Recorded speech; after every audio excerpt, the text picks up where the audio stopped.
योगी का पहला कार्यकाल हो या फिर योगी की 2.0 सरकार, योगी के राज में भ्रष्टाचारियों के लिए कोई जगह नहीं है। हाँ, इतना भर है कि पहले कार्यकाल में डंडा इतनी जोर से नहीं पड़ता था, लेकिन अब भ्रष्टाचारियों को योगी 2.0 राज में किसी तरह की कोई माफी नहीं है। यूपी में दोबारा सत्ता पर काबिज होने के बाद योगी ने भ्रष्ट अधिकारियों और कर्मचारियों के खिलाफ मानो एक मोर्चा खोला हुआ है। 10 मार्च से लेकर अभी तक कई अधिकारी नापे जा चुके हैं और अब नापी गई है गाजियाबाद की पूर्व डीएम साहिबा। नाम है निधि केसरवानी। आरोप है दिल्ली मेरठ एक्सप्रेसवे के लिए अपने खास और चहेते लोगों को जमीन खरीदवा कर जिले में 20 करोड़ से ज्यादा रकम के भ्रष्टाचार को अंजाम देना। इसी सिलसिले में बुधवार को निधि केसरवानी के खिलाफ योगी का डंडा चला है। ऐसे में सवाल ये कि गाजियाबाद की पूर्व डीएम होने के अलावा और क्या है निधि केसरवानी की पहचान। दिल्ली मेरठ एक्सप्रेसवे जमीन भ्रष्टाचार मामले के बाद से चर्चा में आई निधि केसरवानी 2004 बैच के अफसर हैं।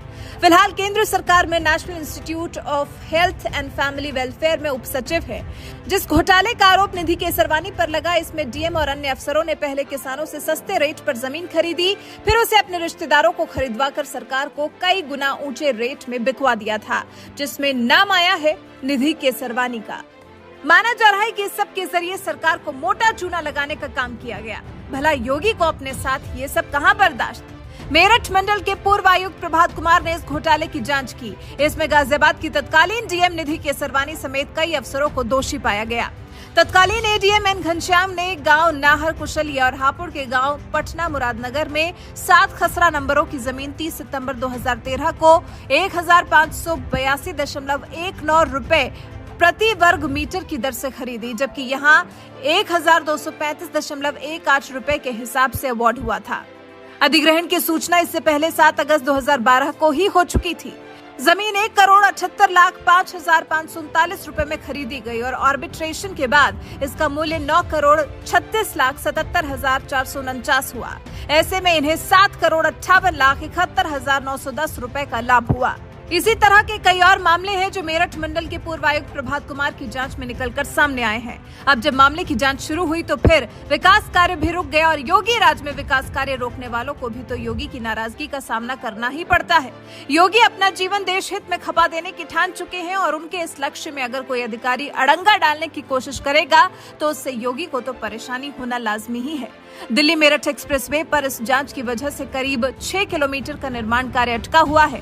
4 गांव डासना, कुशलिया, नाहल और रसूलपुर सिखरोड में करीब 19 हेक्टेयर जमीन का अधिग्रहण अटका है। इसकी 6 एकड़ जमीन दिल्ली मेरठ एक्सप्रेसवे में जानी है। यहाँ एक्सप्रेसवे का 3 किलोमीटर का हिस्सा फंसा हुआ है।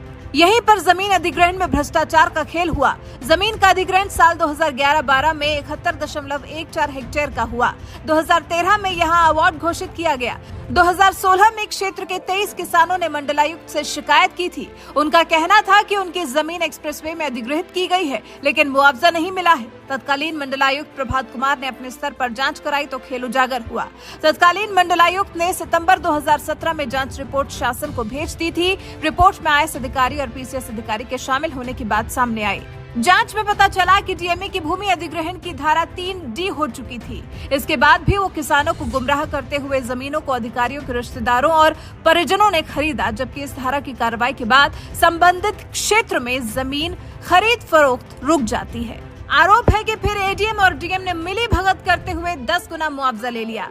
सारे घोटाले में गाजियाबाद के तत्कालीन अधिकारी विमल शर्मा और निधि केसरवानी की भूमिका संदिग्ध पाई गई और अब चला है तत्कालीन डीएम निधि केसरवानी पर कार्रवाई का डंडा। भ्रष्टाचार के खिलाफ योगी की जीरो टॉलरेंस की नीति के तहत कार्रवाई करते हुए निधि केसरवानी को सस्पेंड किए जाने के साथ साथ केंद्र सरकार को मामले में विभागीय कार्रवाई के लिए भी लिखा गया है। 2004 की आईएएस अधिकारी निधि केसरवानी गाजियाबाद जिले में 20 जुलाई 2016 से 28 अप्रैल 2017 तक डीएम के पद पर तैनात थी और इसी बीच उन पर यह सारा खेल खेलने का आरोप लगा है। आप निधि केसरवानी पर हुए योगी के एक्शन को लेकर क्या कहना चाहते हैं? अपनी राय हमें कमेंट कर जरूर बताएं।